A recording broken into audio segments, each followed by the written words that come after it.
আকৌ এটা নতুন ভিডিঅ' লৈ মোৰ খোৱা চেনেলটোলৈ আপোনালোকক স্বাগতম জনালোঁ। আসসালামু আলাইকুম। আজি আপোনালোকৰ মাজলৈ মচুৰ দাইলৰ লগত ঢেকীয়াৰ ৰেচিপি এটা লৈ আহিলোঁ। যিসকলে এনেদৰে বনাই পোৱা নাই আপোনালোকে বনাই চাব পাৰে, বহুত বেছি সোৱাদ লগা হয়। তাৰ বাবে মই এয়া মচুৰ দাইল ভালদৰে ধুই লৈছোঁ, লগত এটা বিলাহী কাটি লৈছোঁ আৰু এইখিনি ঢেকীয়া লৈ লৈছোঁ। ঢেকীয়াখিনি কম পৰিমাণে লৈছোঁ, মচুৰ দাইলৰ পৰিমাণ মতে এয়া তেনেদৰে ঢেকীয়া বিলাহী দাইলখিনি দি পৰিমাণ মতে নিমখ দি এইখিনি মই দুটা চিটি মাৰি লৈ ল'লোঁ। এইখিনি মই এতিয়া তেলত বনাম।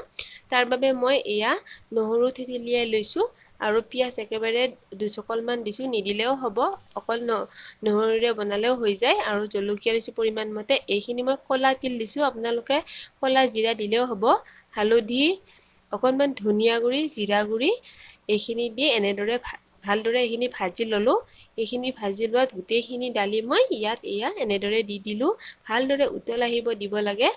উতল অহাৰ পিছত এইখিনি মই নেমু ৰস ইয়াত আতি দিম। অলপ ৰস থকা নেমু হ'লে ভাল, সোৱাদ লগা হৈ খাবলৈ। ভালদৰে উতল অহাৰ পিছত নিমখৰ পৰিমাণটো চাই এনেদৰে মই নমাই ল'লোঁ। বহুত বেছি সোৱাদ লগা হয়, আপোনালোকে এনেদৰে বনাই চাব। আৰু মোৰ ৰেচিপিবোৰ কেনেকুৱা পায় কমেণ্ট বক্সত জনাব। আৰু নতুন ৰেচিপিৰ বাবে মোৰ চেনেলটো ছাবস্ক্ৰাইব কৰি বেল আইকন দবাই অল কৰি থ'ব।